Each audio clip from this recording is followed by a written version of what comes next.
This is the business exit secret formula. And today we've got Russell. Russell is an expert in the field of marketing, copywriting, and a speciality in the world of consultants.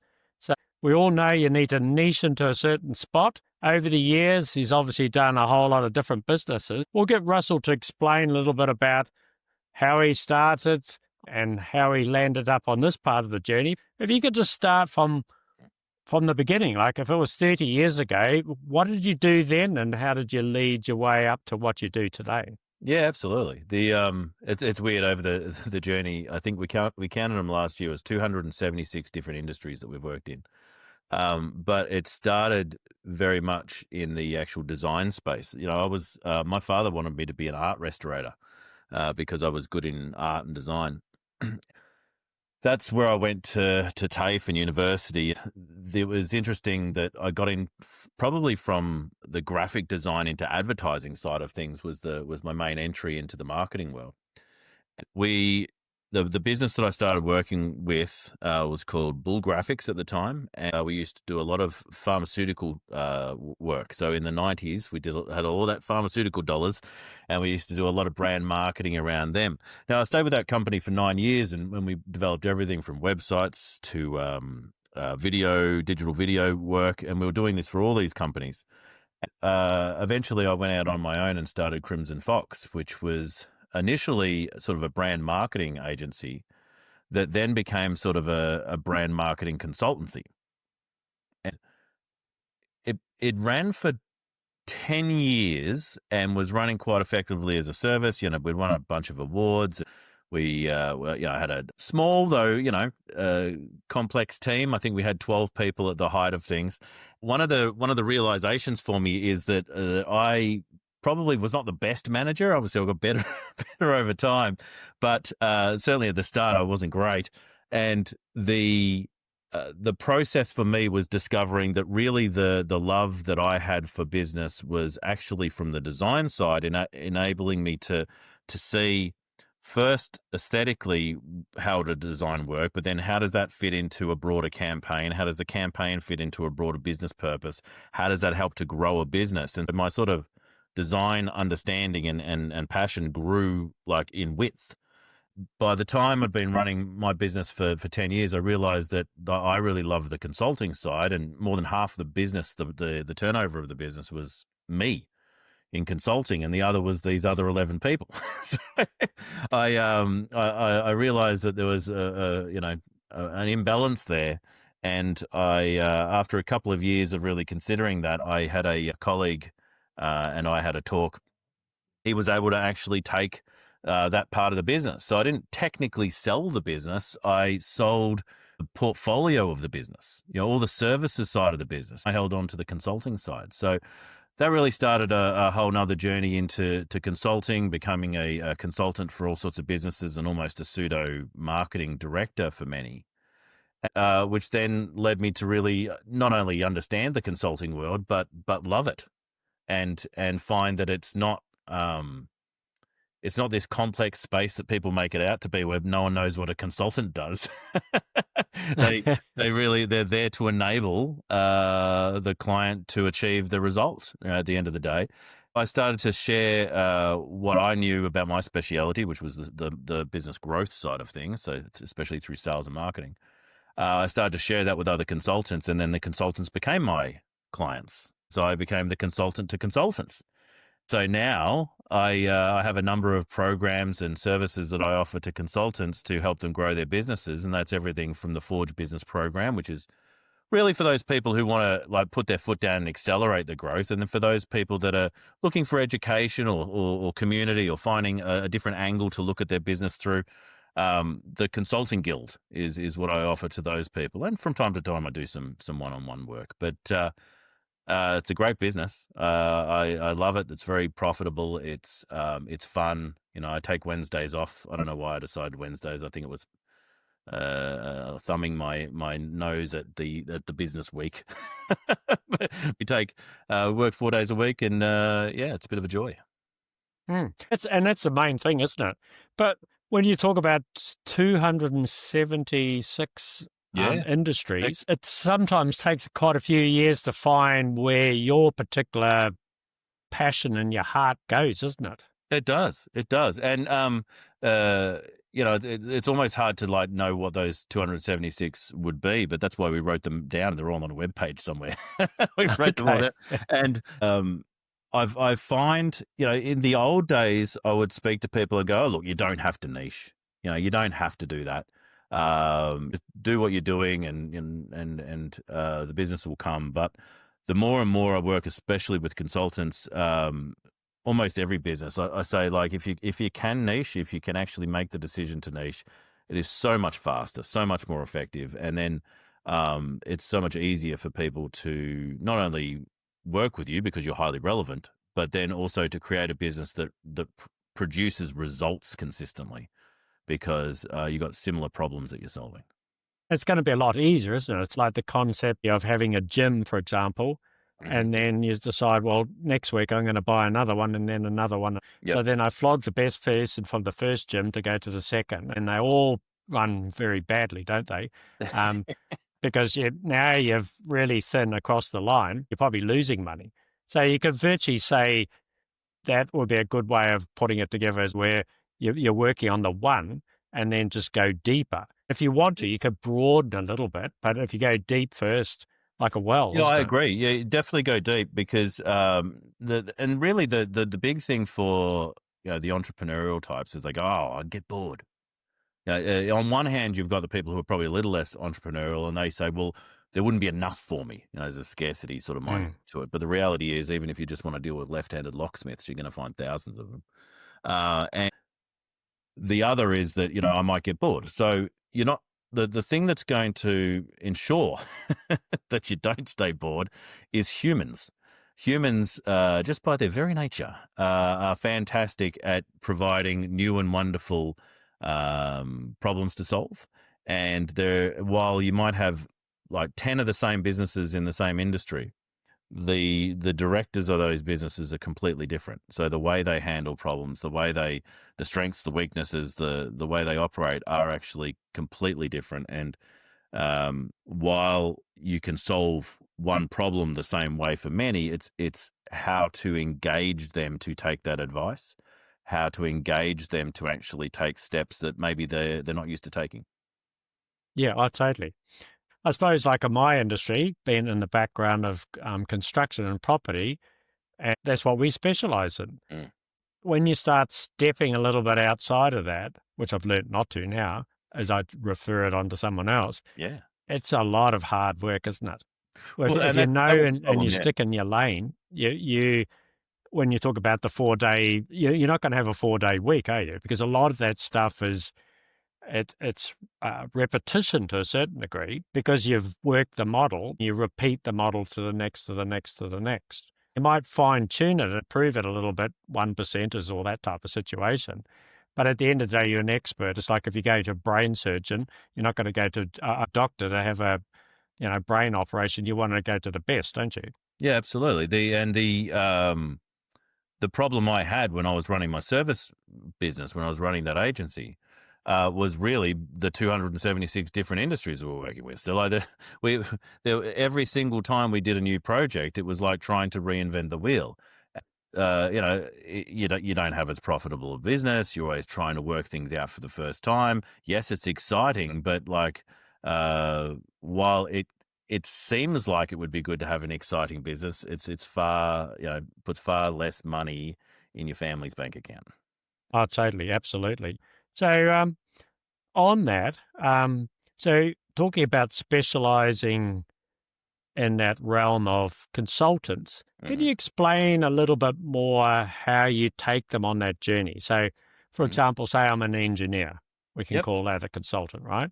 I turn up, I'm very good at cracking numbers, but I struggle reaching out to people. I'm a little nerdy in that concept. How can you help them in that realm? Some sort of pointers for them to broaden their network? Absolutely. Consulting engineers, we work with plenty of them. Excuse me.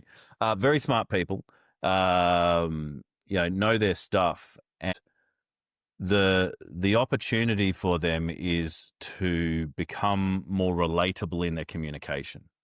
So one of the things that we focus on in creating that relatability is symptoms versus problems. Often, when you're an expert in what you do, you can listen to a client and you'll hear what's happening underneath the surface. You'll hear the actual cause of the issue. You'll hear the real problem rather than the referred problem. So a lot of engineers, in fact, a lot of consultants in general, will just try to attack that cause and go, right, well, I can help you fix that issue. But the client doesn't recognize that issue yet, right? They're only aware of the symptomatic pain that they're experiencing. So instead of talking to the cause that's underlying, you can actually just talk to the symptom and people will feel understood. So to give you the analogy, let's say that you go to the doctor and the doctor's very, very smart. You go in and I've got a pain in my leg, and they go, no, you don't. It'll be referred pain from something else. I think we need to do some x-rays and a whole series of tests and put you through the ringer before we actually decide what is the problem. Like, speaking to that doctor, number one, you're going to feel unheard. Yeah. Number two, it feels like a very difficult process that you're about to go through. So you're going to be hesitant to go through it. Instead, if you went to that doctor and said, doctor, I've got a pain in my leg, the doctor said, well, I imagine you want to get rid of that pain. Is that right? You said, yes, you're in, right? You've felt heard, you felt understood, and now you're ready to do the diagnostic process with that doctor. So it's just good bedside manner to speak to a client how they present with the symptom that they talk about. Ask them if they would like the opposite instead. Once they say yes, then you can move into the diagnostic process, because if you're doing treatment without diagnostic, it's malpractice. So we want to really use that medical analogy. And there's a lot of engineers who do probably know the answer, but it would be more effective for them to double check by going through a diagnostic process. Also, the process of diagnostic is not a waste of time. It's actually one of the most engaging things for the client. That's really the big one, not just for engineers, but almost all consultants I work with, because the majority of people I work with have masters or deep experience in engineering. I've got aerospace people. I've got doctors. They're all brilliant at what they do. It's just helping them connect with humans and make a connection in that space where the human feels heard, understood, and then ready to take a step. So most people turn up, or just use the doctor analogy. We just really go there for an outcome, don't we? Yeah. So, for example, we got pain in our leg. We want the pain to be removed. Obviously, there's a whole lot of other things you could do by losing weight and whatever, but we go to the doctor because we want the pain removed. Yeah, that's right. That's the first part. So we really want to address the first part, or do we tell them to go on an exercise program and forget about the outcome? Well, it's interesting. I was literally speaking to a GP who came to talk to me about her consulting practice, because she's going to take the GP work that she does to the corporate space. She was like, I don't know how to do all this sales, marketing stuff. It's all complex. I'm like, but you're a doctor. Do the doctor stuff. Yeah. So I said to them, let's say someone comes in and they're in a lot of pain. They can't even see the forest for the trees. They can't see the issue that's in front of them, which means that you can't treat the issue until they're ready to take that step. What would you do? He said, I would treat the pain. Treat the pain with a pill, treat the pain with some medicine, treat the pain with something that's going to reduce the pain to enable you to do the deeper work. So that analogy flows through the entire consulting process, which sometimes you need to give them something to relieve the symptom to enable you to do the deeper work. Because sometimes they're not ready to take the bigger step. I think that's a good part. It's the readiness first. If all you're thinking about is the pain, of course you're not ready, are you? Not at all. You want that removed, business, and they're stuck in a place where they can't even think about where their next client's going to come from. Exactly, and they're trying to pay the bills, that type of situation. Let alone let's go and polish up this, create yourself a studio like us, all that type of thing. That's the last thing in the world you should be talking about, isn't it? Yeah, and it's priorities. It's helping people identify the priorities. get them out of the overwhelm, get them out of the anxious and the anxiety. You know, people are thinking about the past, about how something went wrong. People are thinking about the future and what could go wrong. You know, helping them be present is a large part of that. And then from there, we can actually do some really fantastic work. Like in the world that we help prepare, optimize, and sell businesses, it's the same thing. You have to go on that journey. So before we can get to the optimize part, which is the part for the business, that's more the consulting side. The first part is the coaching side. So we have to work to get the business owner exit ready, as we call it. So Yeah. it's the same type of thing. You have to start with the first step. There's no point, right, we're going to put your business on the market. And that's why, unfortunately, last year only 14% of businesses sold. Yeah, well, Normally it's about 20%, but last year for some reason it was only 14%. But in that realm, there's not a lot of preparation in that first part. It's where the pain is and all of that type of thing of letting go, as you were saying. yeah. What are they going to do after that? So obviously having a business called Business Exit and Beyond, the Beyond is very much a part what you're going to do next. So if you start getting a bit of a plan together, then you can go through the different steps. It doesn't matter what industry you're in, isn't it? It's just whether you're a consultant, whether you're a builder, whether you're a doctor, lawyer, it's all in the same type of realm, isn't it? It is, and the interesting part there that you're touching on, what happens after, right? What happens after you sell the business? You know, even though I didn't sell the entity itself, I sold my business. Yeah. You know, I took the brand off the market, and you know, I started leading with my own name. It was an identity shift. That identity shift is a big deal for a lot of people, especially when they've been doing what they've been doing for decades. There's exiting part. What do you do after? Many of those people actually will go on and start consultancies because they know that it's a different type of business. And so you can work, you know, 4 days, 3 days, even 2 days a week, and actually get some really nice income that in a business that you can continue to work in as long as you're comfortable. You know, when people in their 80s that are actually doing very, very good work, and they technically, you know, retired at 65. So, you know, there's that identity piece. Where do you move to? Well, consultancy is an option. And it's interesting, these people who are now potentially experiencing job loss from artificial intelligence in white collar roles and even blue collar roles, they're saying, "Oh, who am I now?" Well, those people have the opportunity to start a business that then will grow, and ideally, if they follow David's and others' advice, to actually structure it in a way that they can potentially sell it.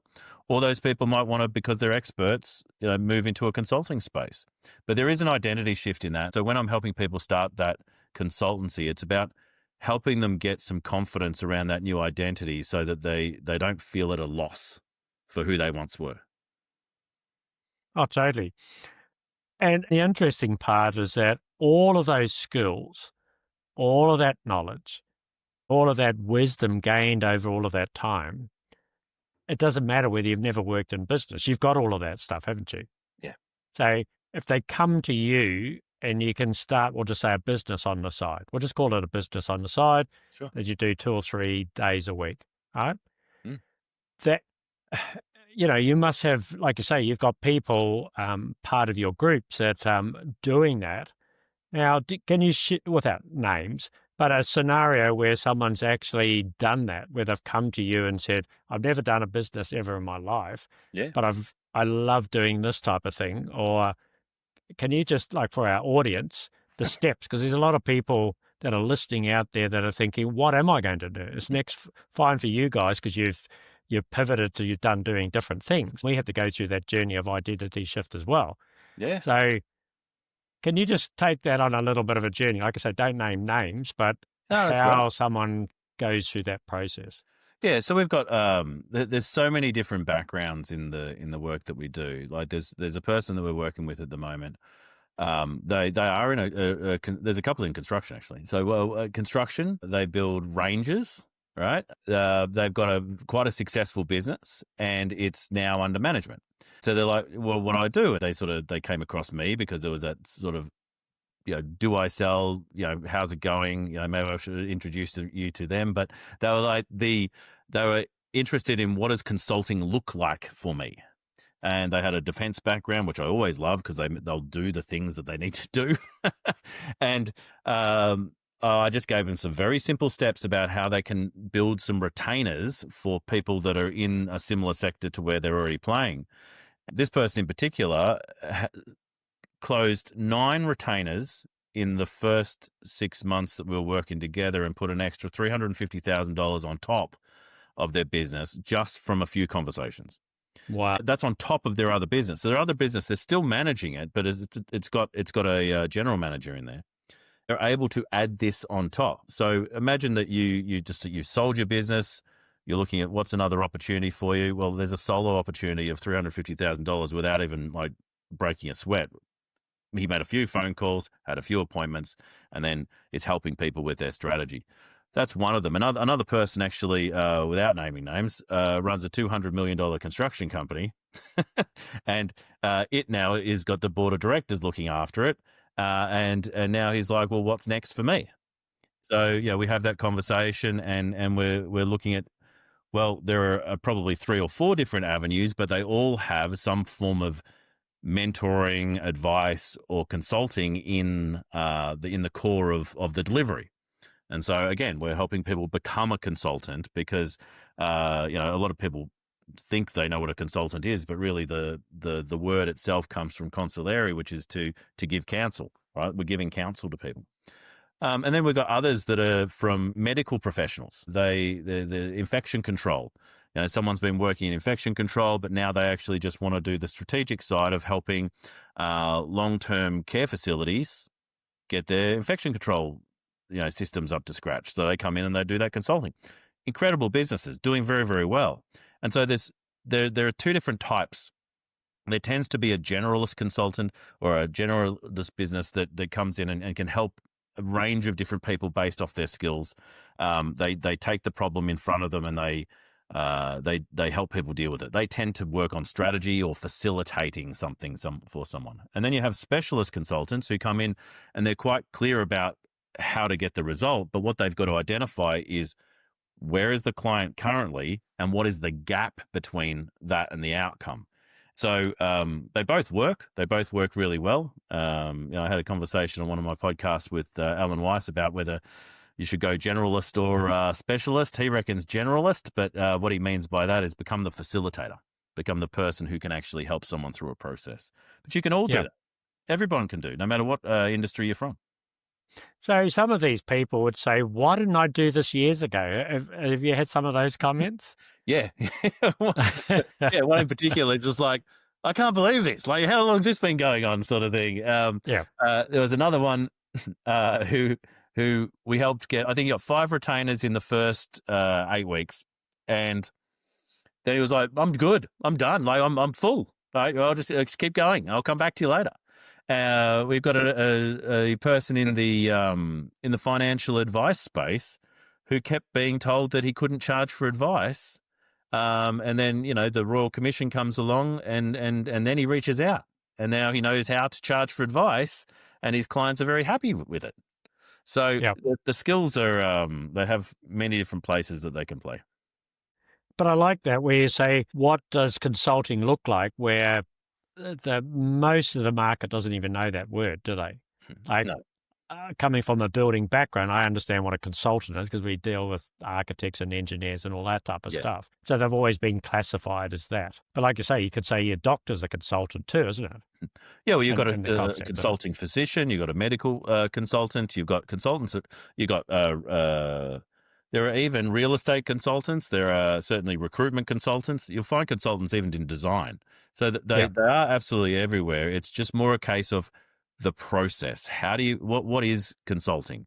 It is enabling the client to get from here to there without actually doing the work for them. I think that's a key distinction. Yeah, because there's a big difference between the consultant and a coach. And I think a lot of people get mixed up on that. Yeah, the coach one's interesting because if you take the sort of the formalized, practical version of what a coach is supposed to come in and not add to the situation because the premise is that you have everything there inside of you. So it's their opportunity to enable you to do everything you need to do, right? With completely hands off is the idea. Every time that you put yourself involved in telling a client what to do when you're coaching, you are usually poisoning the environment to some sense. A consultant can actually bring their experience and know-how and strategy into the conversation. But what I like more than anything right now, not worrying about what box you put them in, I like mentoring. And the reason I like mentoring, the idea that someone's done something before, now they're going to show other people what they've done. With artificial intelligence, the smarts, we don't need smarts, right? It's going to be taken care of. And for many people, it already is taken care of.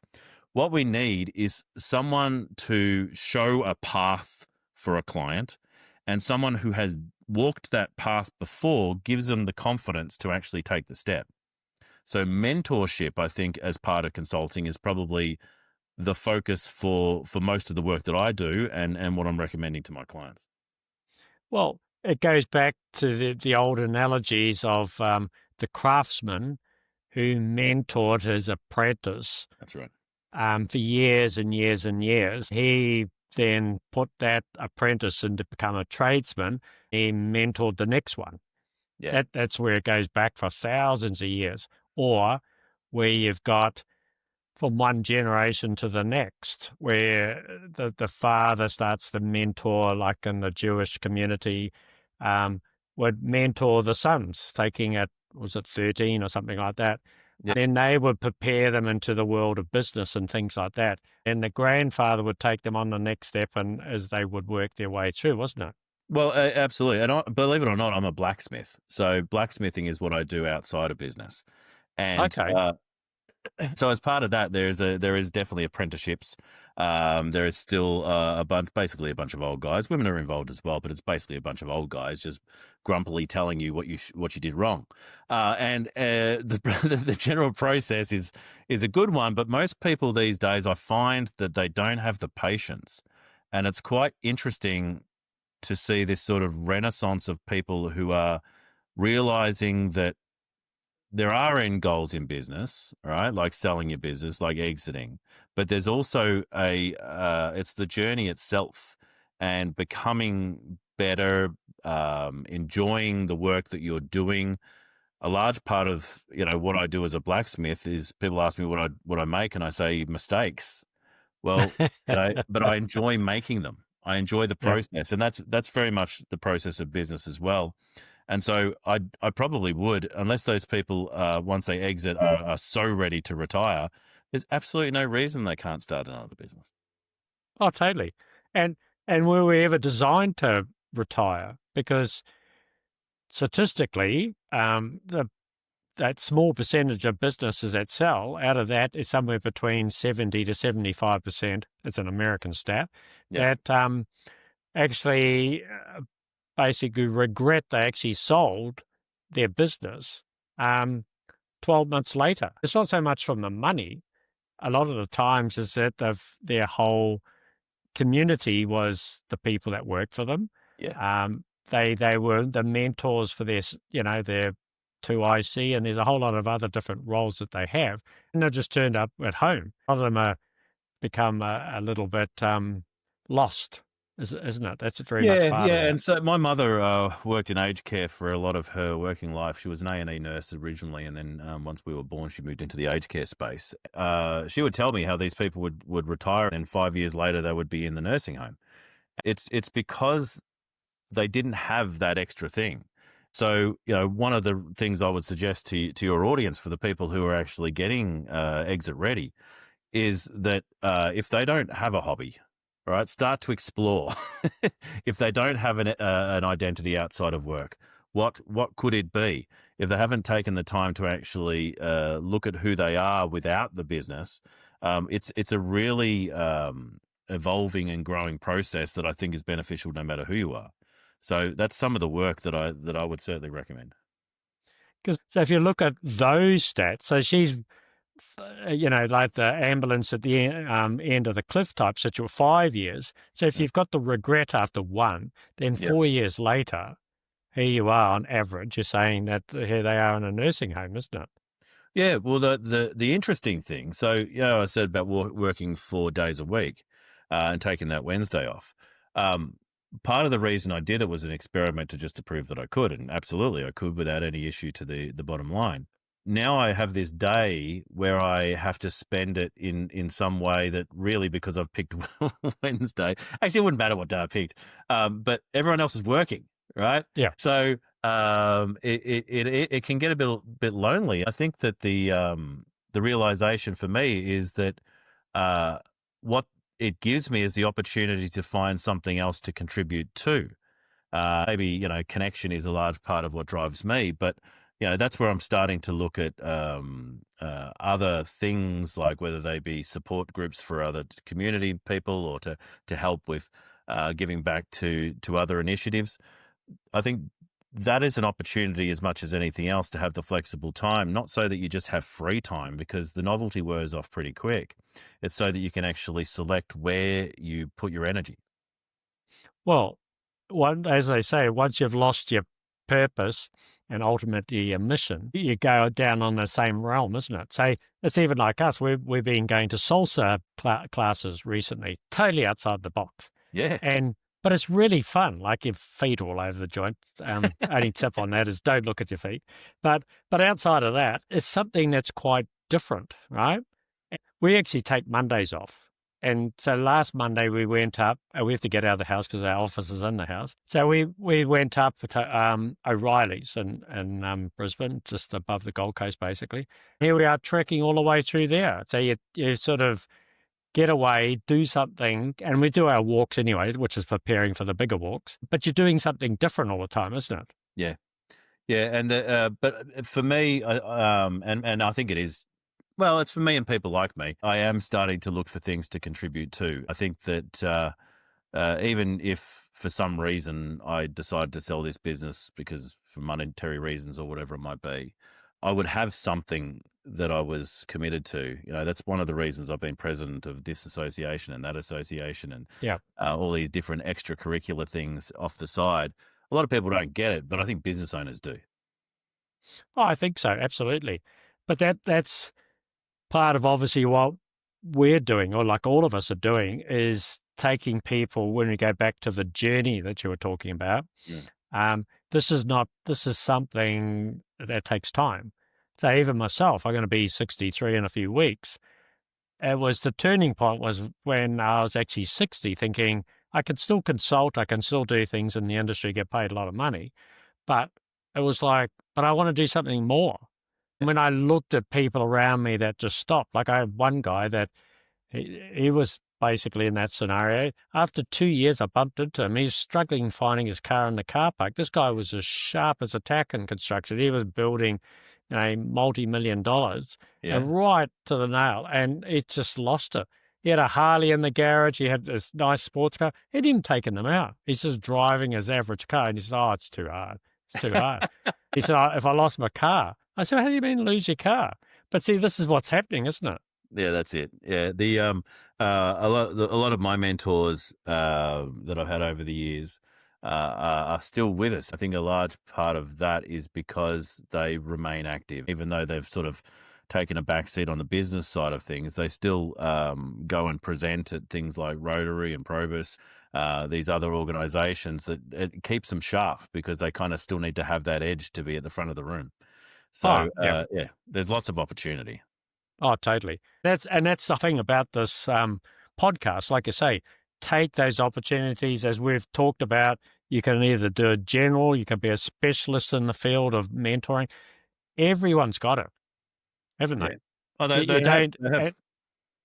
It can be a 2, 3, whatever it can be. Like you say, right, I'm not going to be like yourself, where I don't work on Wednesday. I'm going to do it on each side, or whatever arrangement you want to do, isn't it? Yeah, absolutely. It's interesting because I run a podcast which is called Your Consulting Business Podcast, which is as well what it says on the tin, which you can find on YouTube and other podcasting places. I just recorded an episode just then on how to start a consulting business. One of the points that I was making is that you don't need all the stuff. You don't need to have a professional website. You don't need to have a logo. You don't have to have all this software and what have you. What you do need is to have some form of expertise. I don't mean expertise from a knowledge point of view. I mean expertise from helping people create outcomes. I call that outcome expertise, which again, what it says on the tin. But if you're thinking you need to get all this collateral and all this stuff together to start a business, think again, because now we have LinkedIn. We've had it for quite some time, but LinkedIn now does very good on search engines. If you clean up your LinkedIn profile, you just focus on like, this is the result I get, this is who I get it for, then it can become a pseudo website, and you don't need much more than that. So if you have an email address, maybe you get some more photography done. And just a quick point on photography, especially for the ladies listening, please do not Photoshop your lines away. By doing that, you are literally deleting your experience. You've gone all this time with deep experience and expertise, and then you Photoshop your face to look younger, which actually removes some of the perceived value there. So don't do that, but you get good photos, that becomes your logo, and you can represent yourself. You don't have to hide behind an organization anymore. Yeah. So ladies, just remember, that was a little nugget there, right? So people are looking for people that have been around, that have had experience and all the rest of it. So jot that one down. Don't do it while you're driving a car, but jot that one down. And I apologize so for anybody who was offended by me calling you ladies. Yeah, I think we all try and do a little bit of something, don't we? We go and dye our hair and do a few other bits and pieces to try. And every now and then, there's a spot on my face or whatever it might be. And I used to teach Photoshop, so I go and I'm tempted to remove those things. But lines, you want to keep the lines. The people don't just want to work with beautiful people. They want to work with people with character, and that's those lines. Actually, they give you a depth of experience and expertise. Yeah, and that's a really good point. Absolute, really good point on that. So we all need to keep some sort of purpose to get out of bed. In other words, Yes. Ultimately, if you don't have a big mission yourself, join someone else's mission, isn't it? Yeah. In fact, it was interesting because, like, when so somehow I ended up being in the Hall of Fame for the Professional Speakers Association here in Australia. When I started speaking, I was petrified to speak. But the first time I did it, I had 20 people inquire in the business to work with us, and I realized, oh no, now I have to speak. Anyway, you can get out there, and one of the mentors asked me to speak to a whole bunch of Rotary clubs just so I would improve. And so I did. I think I started with 10, and then I asked one of my employees to book a few more. I asked him the next day how many he'd booked, and he booked like 34. I was like, stop now. But the reason I'm bringing this up is because by going to those Rotary nights, breakfasts, lunches, I learned about their community, and then I was able to feed back some of the things that I'd learned about their community to them, and they felt heard, they felt understood, and they even started to see me as an expert because I knew more about their organization than they did. There was a mission there to attach to, and there are so many missions out there, but I think it's just a case of understanding what drives you. And for me, that's a great exploration and opportunity to actually do that work, to say, what is it that I want? And then to include the answer to this question.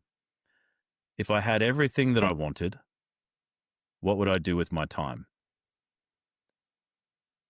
And if you answer that, the majority of people I ask that question to, after they've traveled to all the places they want to visit, they say, I would like to spend time with friends, maybe having a glass of wine or spending time and having a good chat. I'd like to walk on the beach a little bit more. I want to spend time with my pet, whatever it might be. These things, these simple joys, these simple activities are available to us every single day. And I advise every single person who can create a business that gives them some flexibility of time to actually put these things into their week every week. The things. Yeah, that's a great nugget. Yeah, because we get so busy in the hype of everything that I think we've got to the stage, would you say, that we have to train ourselves to pull the battery? Yeah. I was taught years ago when I would bring my troubles home from the office. This is back when I had an office, before COVID happened. So I'd come home from the office and I'd be grumpy or I'd be disconnected or whatever it might be. And someone taught me that As soon as I put my hand on the cold handle, I have to turn in the opposite direction before I enter the door. And it's just a little strategy scrambler, because it's like, if you think about it, you go, oh, that doesn't make sense. But it's enough for me to shake me out of the office mode so that I can walk into the home and actually be available. Yeah. But that's an intentional discipline, a habit, whatever you want to do, isn't it? Well, the trick in it was actually the anchor to the cold door handle. So it's like, because I know I'm going to actually touch that cold door handle, so I anchored it to it, and then it starts the question, and then it shakes you out. So there's lots of things that you can do once you start understanding yourself, and I think that before or on the way through to exiting your business, it's a great bit of work to really understand who you are. Yep. So for our listeners, we have covered a lot of journey throughout here, where we've gone from skills to how to start a consulting business, outcomes, identity shifts, skills, knowledge, consultancy, communication. There's been a lot of things that we've covered. Just to sort of wrap up our podcast and for our viewers, just to simplify it, what would be 3 nuggets that you would, one being the top and work your way down, what would be 3 nuggets that if someone is saying, right, I've got a business, I've either sold it and I don't know what to do, or I've at that point where I'm going through the journey of the sale, but I really don't know what I'm going to do next. Yeah. I think for the person who hasn't yet sold the business, maybe on the journey, that maybe they're thinking about it, certainly start to enjoy the things that you would do in, retirement, if you were thinking of retirement, so that you can at least experience them.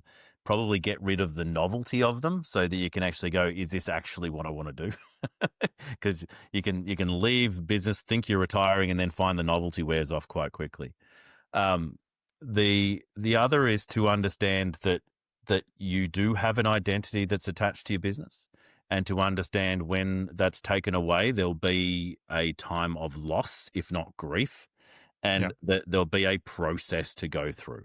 Now, I'd like to say that's super easy, but I actually recommend getting support because sometimes it can actually be very dramatic. I've seen quite dramatic stuff when there's been an identity shift. But I think the third one is that on the other side of selling a business for whatever reason, there is another season, which means that it doesn't end. You have endless opportunity to do whatever you want to. Start dreaming, start thinking about what that looks like. You can contribute to a cause, you can contribute to a community, you can actually take the time and spend with yourself, but you have all the options on the table there. And we are living longer than we've ever lived before. So, after selling a business, it's not like you're just going to fall off the perch. There's the opportunity to basically have another season of life. Yeah, no, well, wise words there. And when you say fall off the perch, like before, where your mother was at 5 years, that could be a very short perch.